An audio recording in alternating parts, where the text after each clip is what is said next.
Erev Tov and welcome everybody. So we are in our second of three classes on kashrut, but particularly about topics where there's a lot of debate and it's not clear. Now, some of the classes, like the first one about gelatin, and next week about clone burgers, are really dealing with kind of modern things that are responding to science and new inventions to some extent.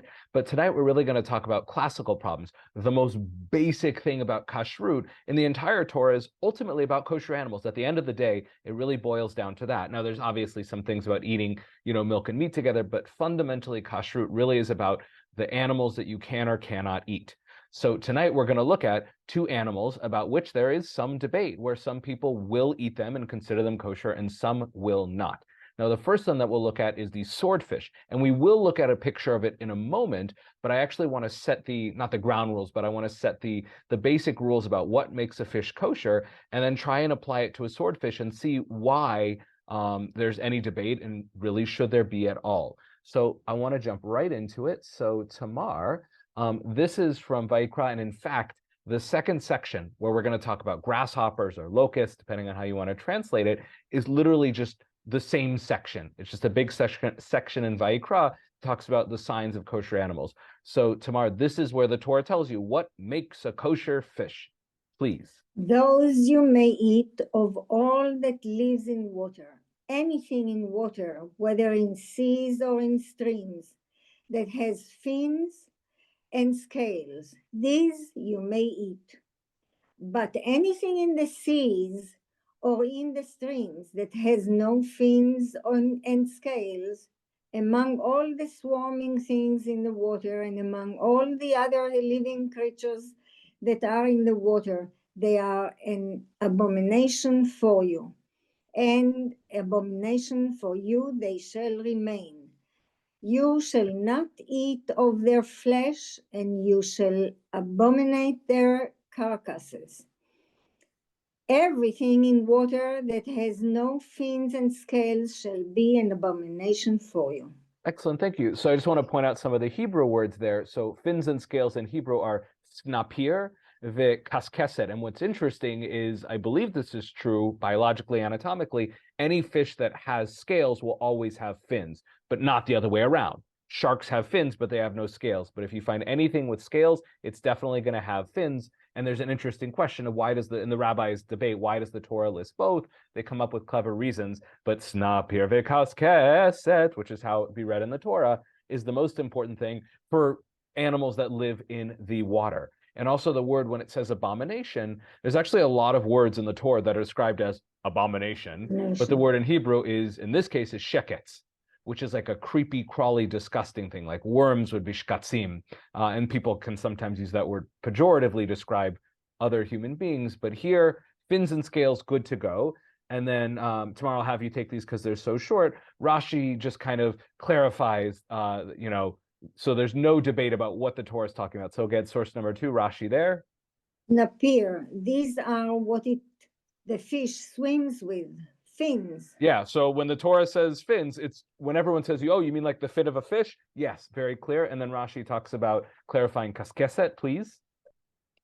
Kaskeset, these are the scales attached to it. See Chulim 59a, as it is said in Samuel 17, verse 5, in a scaly coat of mail was he clothed. Now, this actually adds a little bit of interesting, not necessarily a nuance per se, but most people can picture scales. But this is going to come up a little bit later, because if you think of a coat of armor and like little pieces of metal, they're usually hanging off. It looks like scales, but they're not superhero Iron Man, where the iron is like, it's not attached to him. It's like one giant piece. Here, it's a lot of individual pieces that are attached, but usually hanging on. So that'll become important later. But then the question, and Frank, I'll unmute you for this next one, is do the rabbis, when they come to the Mishnah and they're describing what it takes to become a kosher fish, do they throw everything out the window? Because sometimes when you get from what's written in the Torah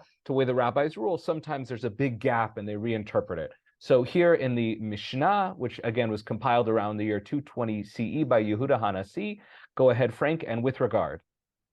Yes. And with regard to fish, the signs are explicitly stated in the Torah. Any fish that has a fin and a scale is kosher. Rabbi Yehuda says 2 scales in one fin, and these are scales, those that are fixed to its body, and fins are those with which the fish swims. So first of all, Rashi had read this, so clearly that's where he got his clarifying from. But like, there's no question. The rabbis are like, it's so easy, fins and scales, end of question. Rabbi Yehuda actually adds a nuance. He says the Torah doesn't actually give us a number. So does it mean they have to have 2 fins, 3 fins? He's like, as long as you have 1 fin, that's all the Torah needs. And in terms of scales, do they have to be covered head to toe is not the right thing, but do their whole body have to be covered? No, as long as you have a couple scales, because the Torah, we're not going to go crazy here. Like the rabbis like to be hyper specific, but here they're like, the Torah said fins and scales. You got it. Beautiful. You're kosher. No issue there. The Aruch HaShulchan, which is 19th century, a compilation of Jewish law. And Elizabeth, I'll unmute you for this. Again, further, I didn't mean to unmute. Frank, go ahead, Elizabeth. Just adds a little bit here, again, to clarify how we don't need to go crazy about figuring out whether they have scales or not. So go ahead, please, because this will actually come up later in a certain context. Source number 5, and no. 5? Mm-hmm. 5 or 4, I'm sorry. So 5, Aruch HaShulchan, and know that the matter. Okay. And know that the matter is obvious, that one needs to be able to see the scales without using a magnifying glass, but rather with the naked eye. And this is true for all matters in the true which rely on those things which must be seen. Excellent. So if we just ended there, all we've known is fins and scales. Also, again, this thing of the Aruch HaShulchan could either be really strict or it could be lenient, but essentially you have to be able to see the scales. The scales have to be visible. You can't say, oh, if it has scales that you can see with a microscope. No. And this actually applies in a lot of other areas of Jewish law. And that's what he was saying. If people say, oh, the water's not kosher because there's super microscopic bugs that aren't kosher, there are people who hold by that, but that's not the way Jewish law rules. If you can't see it, chametz. If you can't see it, it's not real. People who put their toys and books in the washing machine and destroy them because of chametz that's too small for the naked eye, that's not a thing. That's what the Aruch HaShulchan says. So now it's picture time. Here is a swordfish. I don't know if it's alive or not, but let's ask the first. Elizabeth, you're unmuted, so I'll put you on the spot. Does it have fins? Well, it looks like it. Yeah. So that's important. The Aruch HaShulchan said you shouldn't have to strain to be able to see it, but now, does it have scales? The picture's a little muddy. I really can't tell. Can you? Good. That's the right answer. You're unsure. And if you actually look closer at this one, no, he doesn't have scales.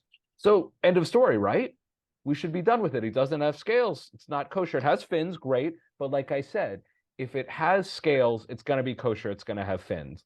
But you have plenty of unkosher fish, nothing wrong with it, that have fins and no scales. But our story's not over yet, because the Talmud and the rabbis rule that the scale thing isn't as clear-cut as we might think. It doesn't always have to have scales. So Gloria, I'm going to go ahead and unmute you. And again, this is based on the Talmudic arguments and all of the rabbis for generations. Even though 16th century, this is how it's ruled, this has been the understanding for 1,000 years. So go ahead from Rav Yosef Karo and the Shulchan Aruch, and I'll make it a little bigger. And even if it only has 1 fin and 1 scale, it is permitted. And if it does not, and in the future when it grows after a time, or when it has scales while at sea, but when it emerges, it sheds its scales, it is permitted. Gloss. And there are those who say that one does not permit with 1 scale, only when it stands on its jaw or tail or fin. The Tur and the Rosh, according to the Beit Yosef and the Ran. And this is the law in the name of the Ramban. And it is good to be stringent. So first he mentioned, not first, but one of the things he mentions is from the Mishnah, Rabbi Yehuda, who says the Torah doesn't give you a number. So if you have 1 of each, you're totally fine. And the Shulchan Aruch says we'd rather have an animal like a salmon where it's just covered in scales and has 50 fins or whatever it is like that. But technically it's permitted if it has at least one fin and just 2 scales. But this is the other thing. What if you take it out of the ocean and it has no scales? But if you're a deep sea diver, you're James Cameron preparing for Titanic or Avatar, you go in your submarine and you see the fish and it's clearly covered in scales.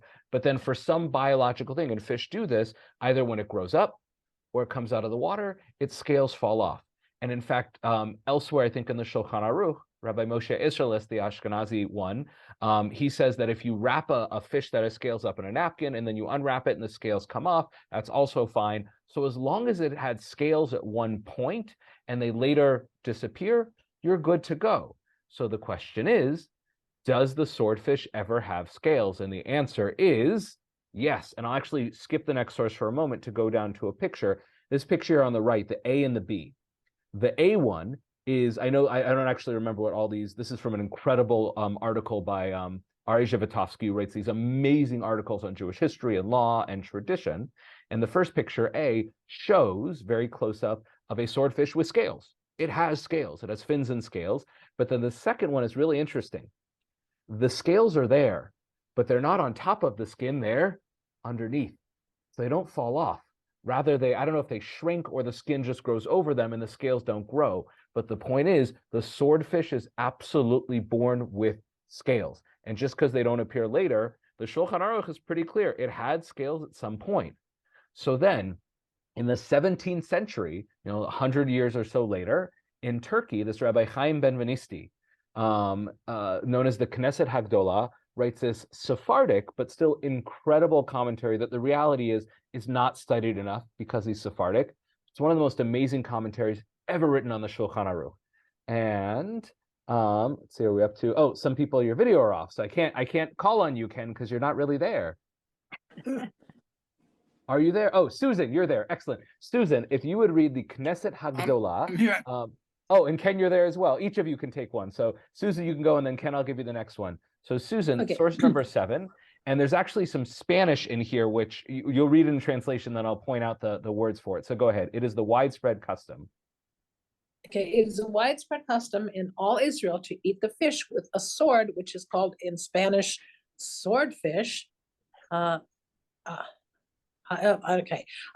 Which does not have scales, because we say that when it comes out of the water, it sheds its scales out of anger. So that last thing there, I don't know what to do with that. That's, a cute little midrash. This is like a fable. Why does the bunny have ears? Why does the turtle do this kind of thing like that? Why do swordfish their scales? Now, by the way, he also isn't aware of what actually happens with scales, which is they become subdermal, I guess would be if you call derma, fish have skin. So they don't actually fall off. What's that, Susan? Subcutaneous? Subcutaneous, but we understand the idea. The Yeah, scales don't actually fall off. So there's a lot of things wrong about his last sentence there. Mitnoeh, they like shake off umislachetet kaskotea from his anger. But the first thing he says there really jives with all the commentary before, which is they did have scales.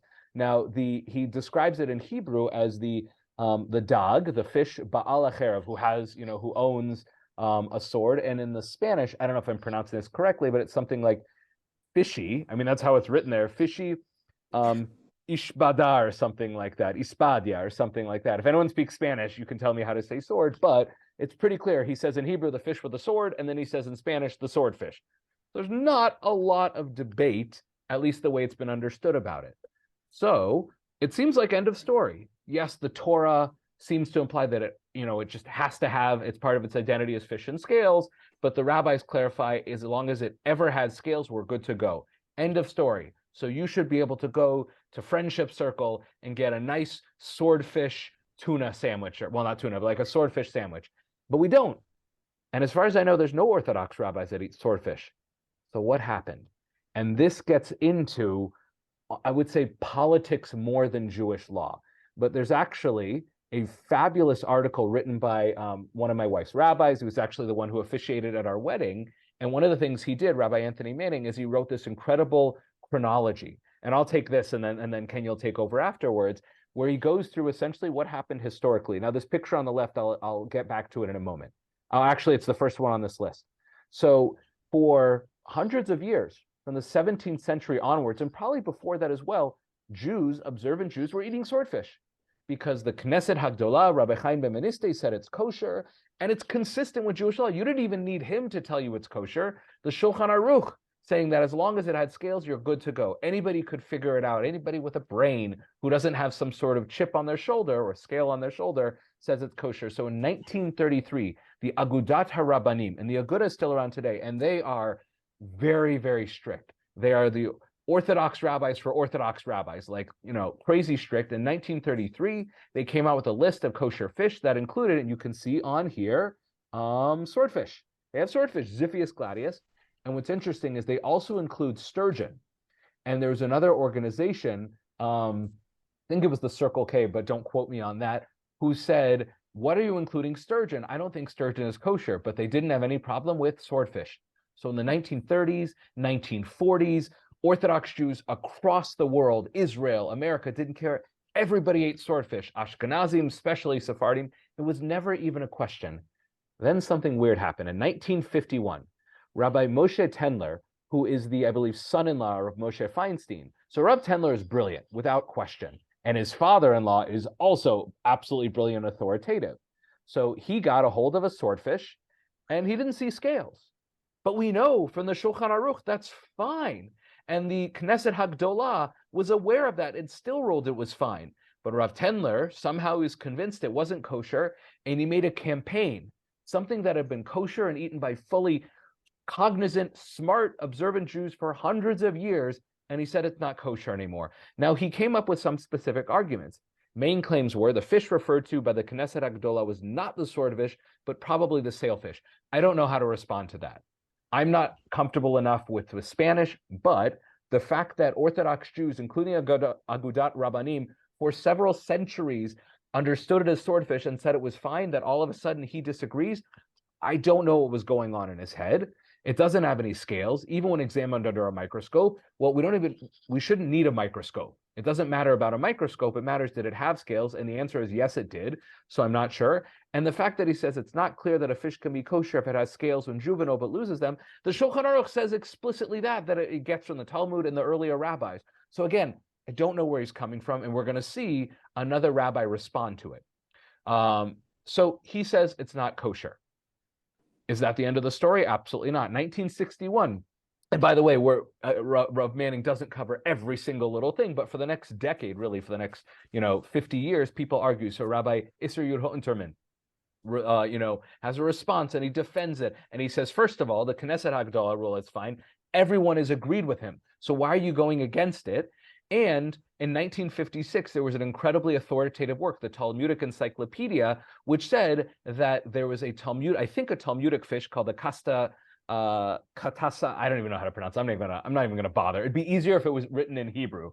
Katasaftias, whatever. He said that they ruled that the rabbis of the Talmud, that they understood it as swordfish. So forget about Knesset Hagdolah, Rabbi Tendler, what are you doing? And then a huge debate happened, but people started taking sides with Rabbi Tendler. And again, I don't know why. We're going to see probably what was happening in a moment. 1965, the head of national kashrut of the Israeli Rabbanut, who again can be quite strict, except on gelatin, as we saw. In 1965, it's totally kosher without a question.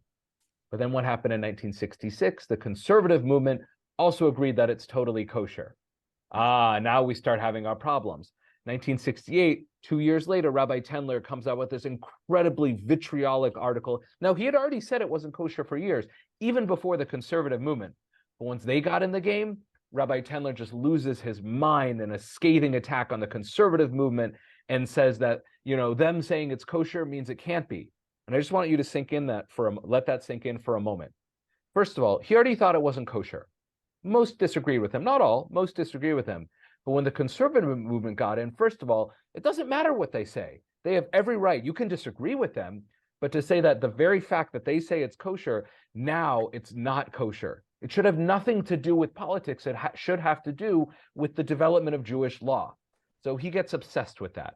So what do we do with it? So now it's not even a question of kashrut, which again, his opinion doesn't really make a lot of sense. So what happened there? So in 2018, and other rabbis since, Rabbi Herschel Schachter was a very important rabbi at Yeshiva University, very authoritative, and still writing opinions today, wrote a piece for a newspaper for the Jewish press. Now, in this paper, he's going to explain probably what actually happened, but you're gonna, as you're going, you're gonna be cheering him. Go, Rav Schachter, awesome, great, clear up history, point out that it's fine, and then in the end, you're gonna be like, ew, did he really say that? You just undermined your entire, authority. But it's still important to read it. So Ken, I'm gonna go ahead and unmute you now, and let you take this short piece from Rav Schachter, where again, he tries to understand what happened historically. Please, the commentaries. Okay. The commentaries on the Shulchan Aruch said that Daga Cherev, literally the fish of the sword, is kosher. Why it is widely considered to not be kosher then?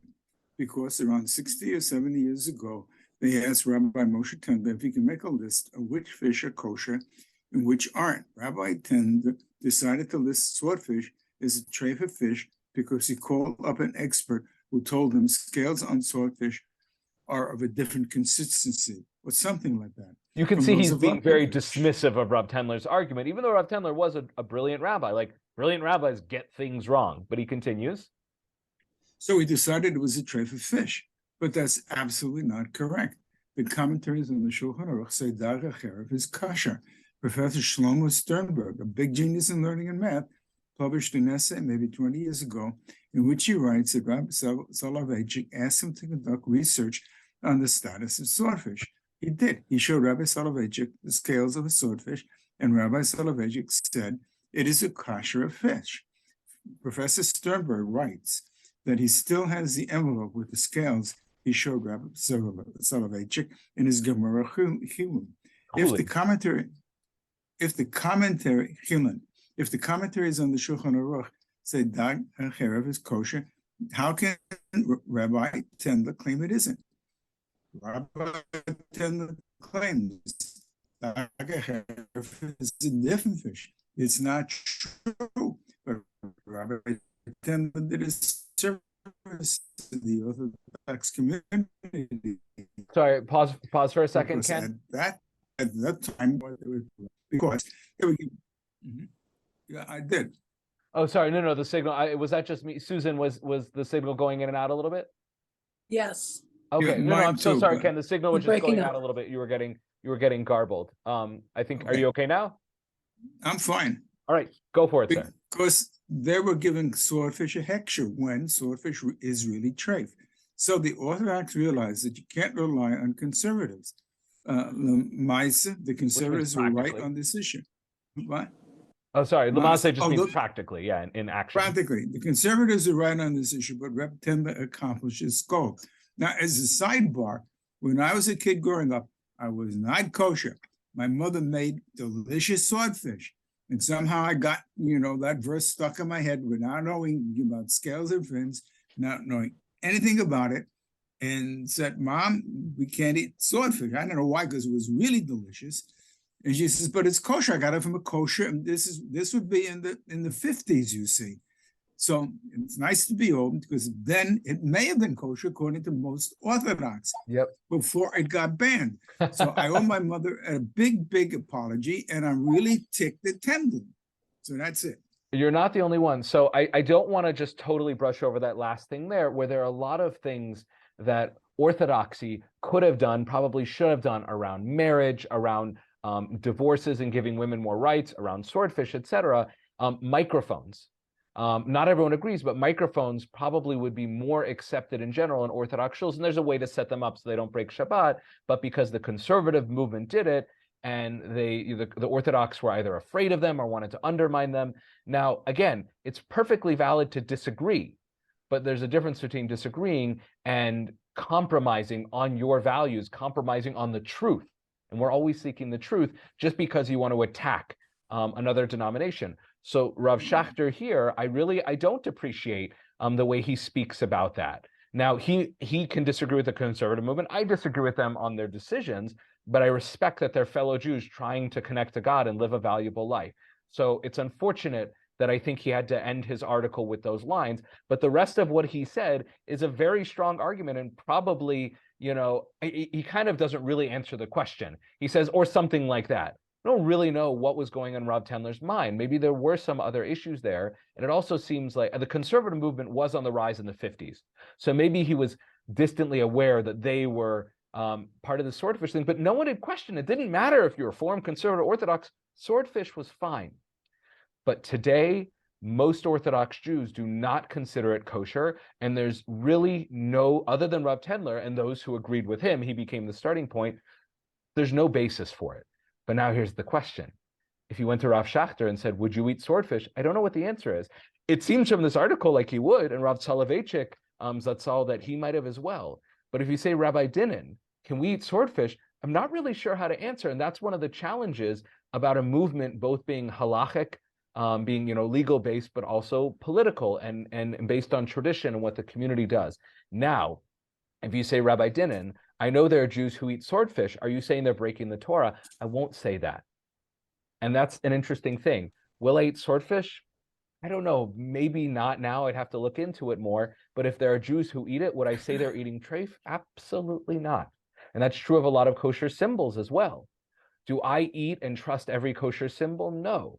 Would I ever say that a Jew who relies on those symbols is eating on kosher food? No, unless it's literally just the letter K. Then it's not anything, except for on Kellogg's cereal. And that's a marketing thing. That's the only one where the letter K actually means something. And that's an important distinction, to respect others and their rulings. So in this case, these rabbis didn't respect the conservative movement, and it has some, negative connotations there. But ultimately, I don't know where Rav Tendler was coming from, and I don't know, and he's passed away. I don't know if anyone can truly understand what he was coming from. But at the end of the day, the question is swordfish kosher? Yes. Do we eat it? No. Could we or should we? Maybe. So that's the issue with swordfish. So we'll pause there before we move on to grasshoppers, and I'll ask if there are any thoughts, comments, or questions before we move on to section B or section G. Yeah, Ken, please. Yeah. So why, given all of what we've just heard, and when it seems to oversimplify that it's really Rabbi Tendler who had a bone to pick with whatever, why can't enough of the rabbinate, like the chief rabbi in Israel, why can't someone, whoever would give this kind of ruling, why can't they just explicitly say, we made a mistake? Traditionally, for hundreds and hundreds and hundreds of years, it was kosher. Somehow or other, because unless we find something, that Rabbi Tendler wrote down and said, this is my reasoning, because, all right, etc. Swordfish is kosher. And another aside, when I was a kid, I used to go fishing. Neighbors had a little boat. We went out and we caught school tuna, bonita. And the first time we caught some and I picked it up, landed the fish, can't see the scales like the salmon. And I said, oh my gosh, I've been eating tuna fish. What's going on?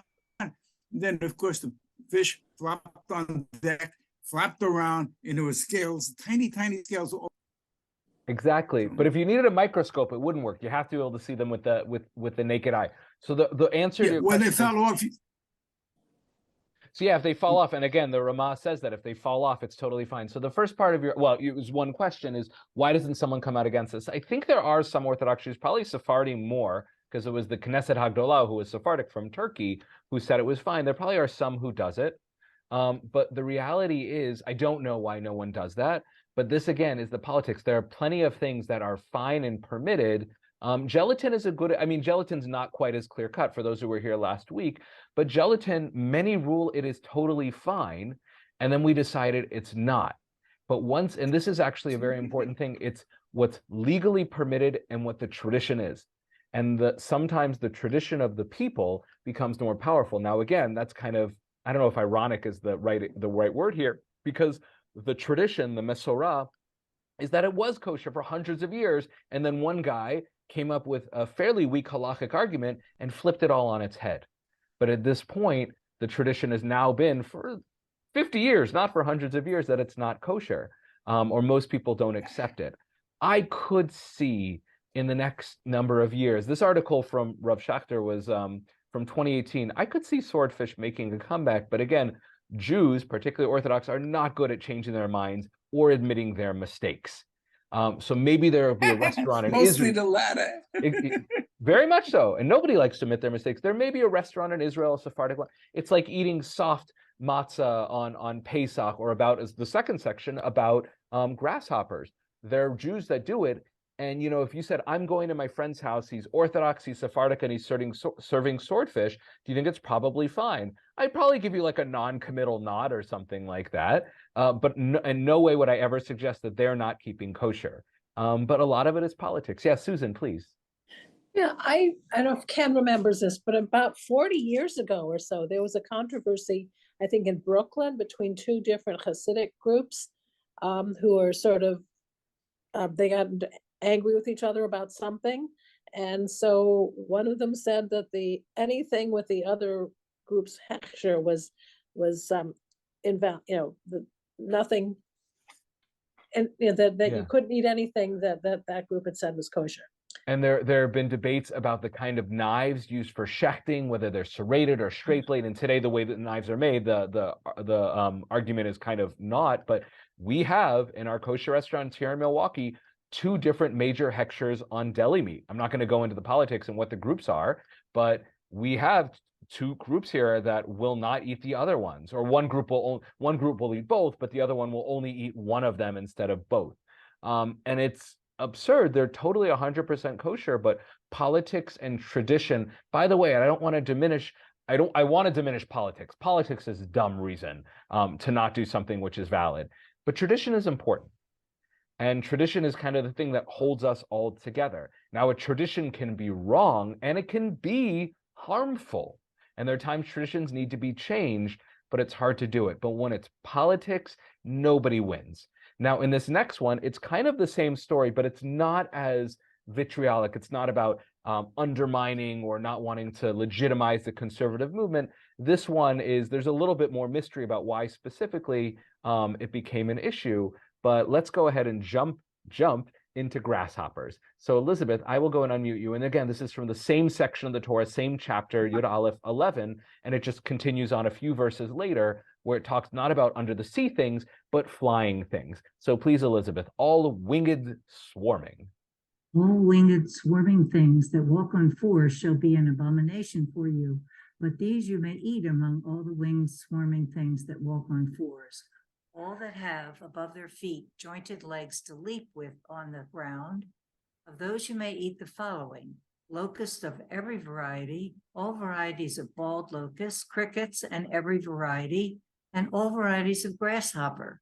But all other winged swarming things that have 4 legs shall be an abomination for you. Excellent. So it uses that same word sheketz, like a worm would be a good example of a sheketz. Now it lists here a lot of different, I don't know the taxonomy, like what the genus group is. So I don't know if everything's under grasshoppers, but these similar species. And in the Hebrew, they have arbe, which is locust, like the plague of locusts on Pesach.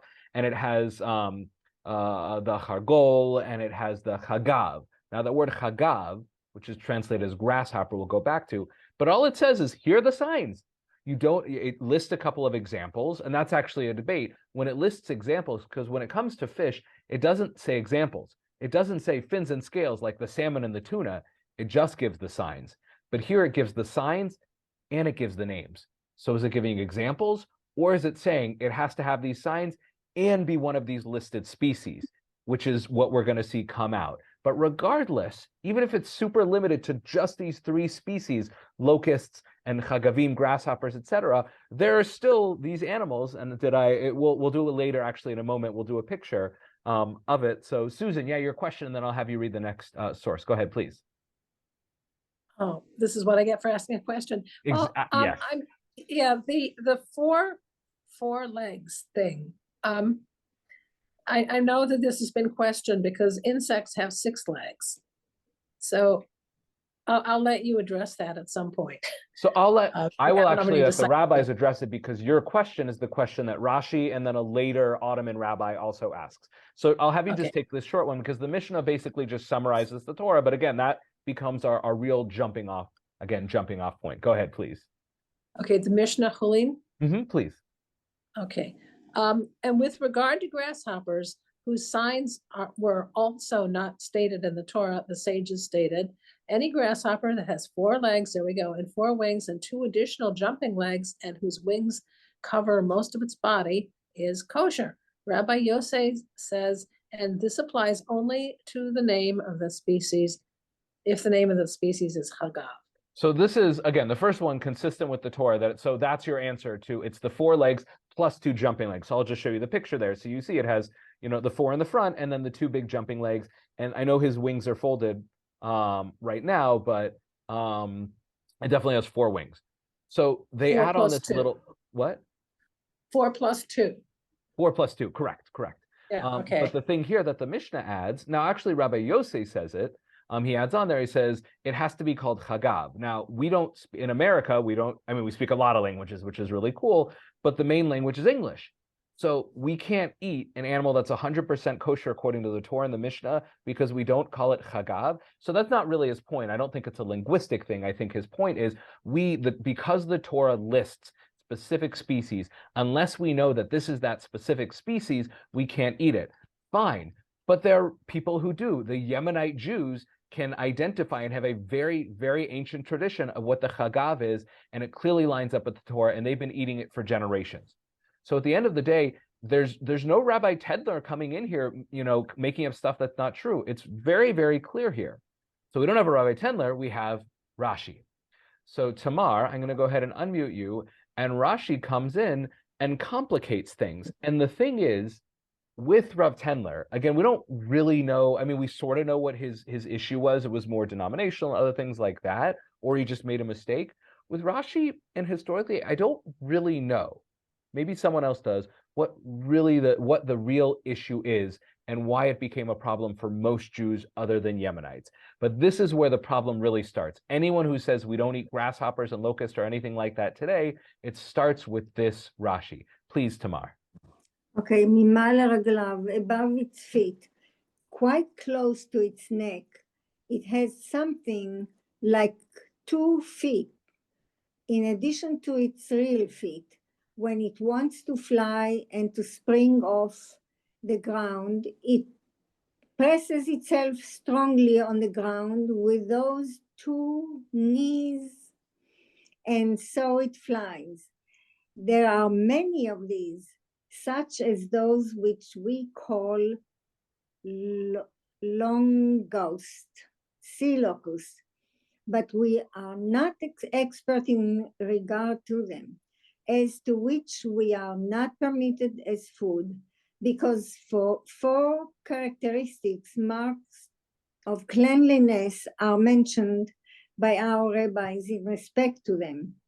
Vis-a-vis 4 feet, 4 wings, and karsulaim, i.e. the kara'im mentioned here. So those are the 2 bonus feet that Susan was asking about, the big jumping ones. Right. And their wings cover the greater part of them.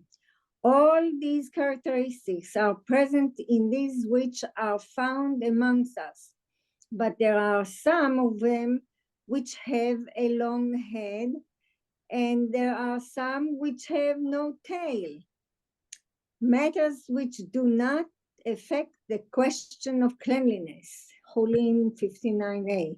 It is, however, necessary in order that they shall belong to the clean species, that they should bear the name Chagav.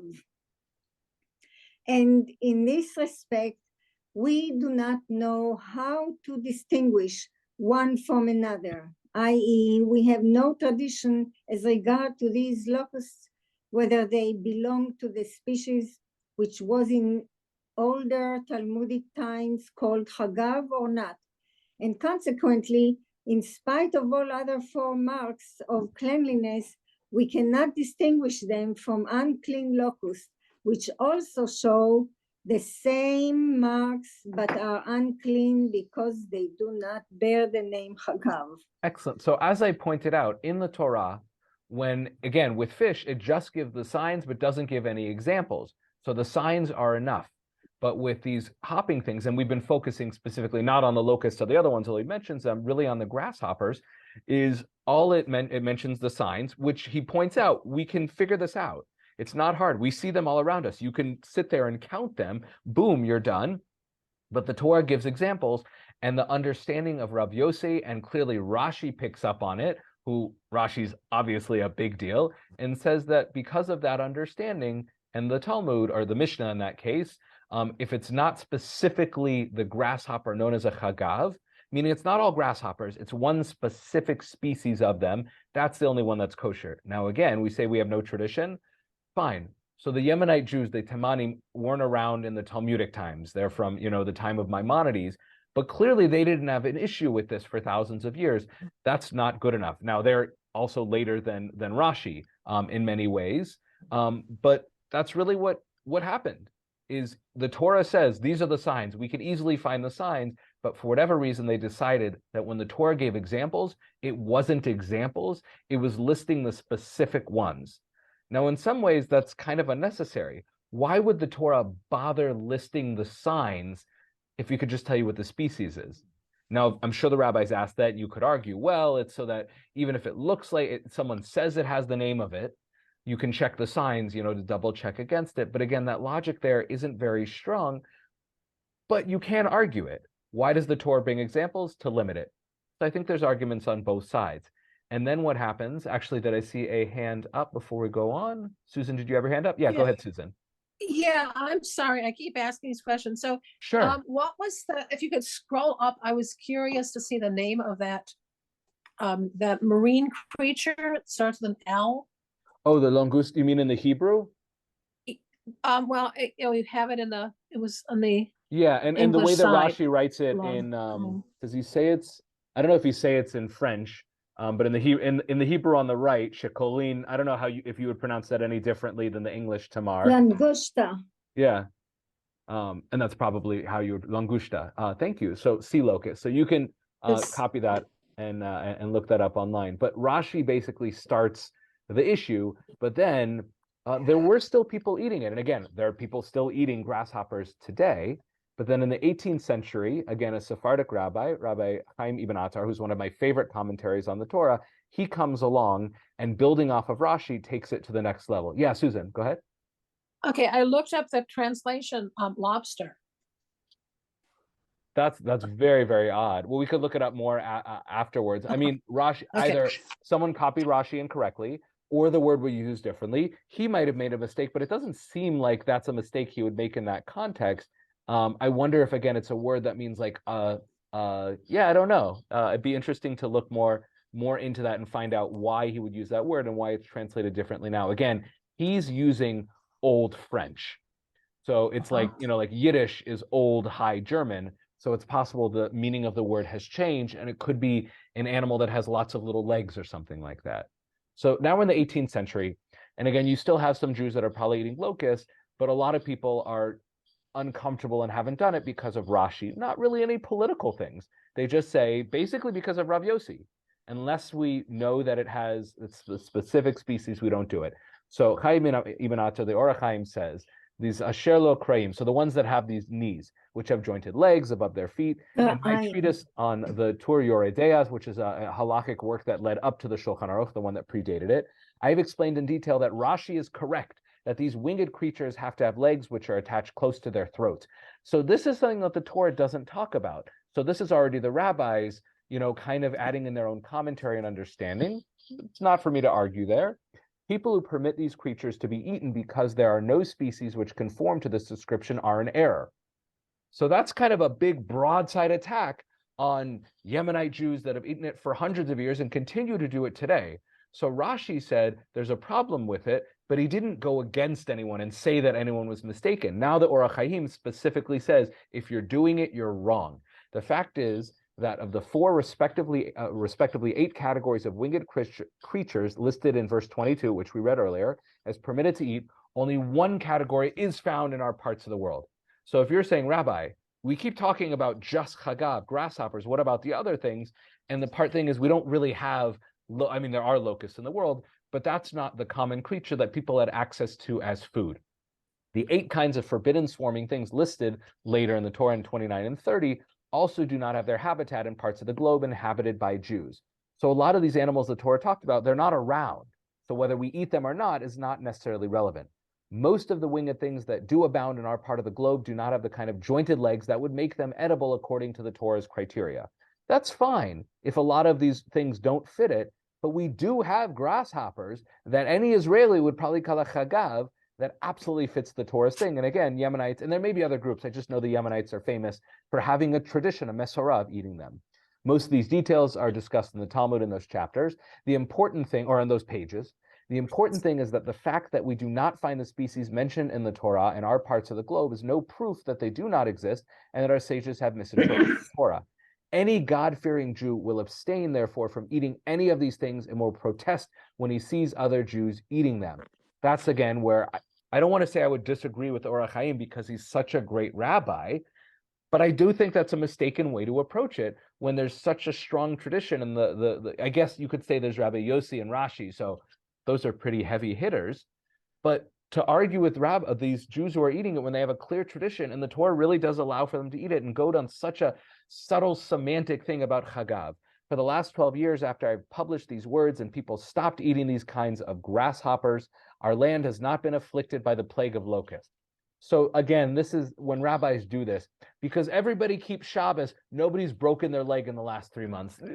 I don't even know how to respond to these things. And yes, there are communities where I don't even want to say the horrible things because I don't even want to bring it up. It's just like, it hurts my heart. The rabbis have said people were observing this, therefore no one's gotten hurt. That's not, we should believe that keeping the Torah and following God brings good to our lives. But this kind of argument is just, it's painful to hear. This is proof that observance of the Torah and the commission of good deeds protects us against natural disasters. I agree with him on that. God and the Torah do protect us. But to say that these Jews are wrong and therefore we have to fight against them and stop them, and that's the only way to save our lives and end plagues of locusts, that's just a very damaging thing to say. But it caught on. It's not just that he said, I don't think they're kosher. He said, we need to make an active campaign to say they're treif. Does this sound familiar to anyone we've heard before? And it caught on. And then in the 17th century, so it's actually earlier than Orach Chaim, but a very important commentary on the Shulchan Aruch, Turei Zahav, the Taz, Rabbi David Halevi Segal, says, unless its name is Chagav, Elim Ken, again, that same thing about Chagav. And he says, and now the practice, now this is our custom, is not to eat any grasshopper. And he says, by the way, the name has to be grasshopper. And when he says the things that we don't eat, he calls them grasshoppers. We can, you're only allowed to eat grasshopper, but we don't eat grasshopper. So just that like ridiculousness of, the Hebrew kind of gives, weakens the argument, even if its name is Chagav. So he admits that, even if it has all the signs and we know if its name is Chagav, and he says, because we're not bakin, we're not experts in it anymore. And this is really a problematic kind of argument. Now, again, he may not be arguing for this the way that Orach Chaim is. This probably isn't a battle fighting for it. He's simply reflecting and recording what the practice is. And I respect that, that's important. But the idea of saying that we don't do something because it's too difficult is really a big problem. And I'll give you examples. So you're like, fine, I don't eat grasshoppers. We haven't done it for hundreds of years. Ken, I don't know if you ate grasshoppers growing up in Brooklyn or something like that, but fine. So Yemenite Jews do it. We should respect their tradition, which is why I'm pushing back against some of these things, but it's grasshoppers. Anybody here like strawberries? Well, if you go to certain websites, yeah, me too. Certain websites, we don't eat strawberries because they're too hard to check for bugs. What? Brussels sprouts. There are Jews who don't eat Brussels sprouts because it's too difficult to check. What is wrong with you? We've eaten them for thousands of years. Just check them. You have rules to do it. If there are bugs in it, don't eat it. But there are Jews who are saying leafy lettuce or spinach, it's too difficult to check, so we don't eat it. It's getting out of hand. And the laws of kashrut are now actually limiting things. And I think it's counter to Jewish law. Jewish law is a way to guide us to live in the world. But when you're just being, I don't know what the word, there are appropriate times to be strict. Being machmir and strict can be a beautiful thing. Being punctilious and exacting about certain areas of Jewish law can enhance and raise your awareness of it. But sometimes it's just ridiculous.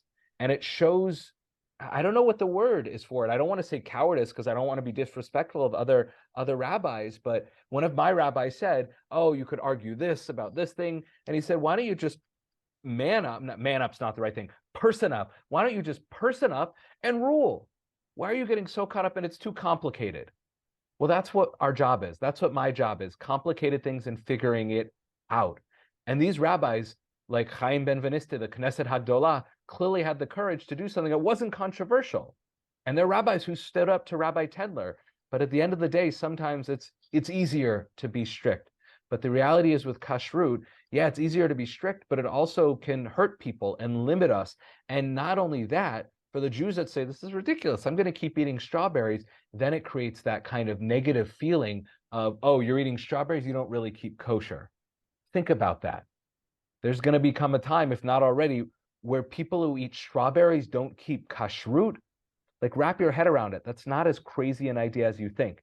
So whether or not I would personally eat grasshoppers, do I respect the Yemenites and Teimanim who eat it? 100%. Could I disagree and still respect someone else's ruling? Absolutely. Absolutely. Could I think they ruled wrong and still respect them as Jews trying to live a life of Torah? Absolutely, I can. And that's so important. Do I think it's kosher? Not necessarily. But that's the orientation. That's the point here.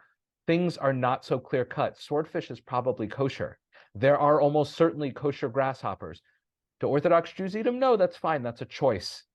But it doesn't mean that it's treif. And to approach it in that way is dangerous and actually damages the cohesion and the kehila of the Jewish people.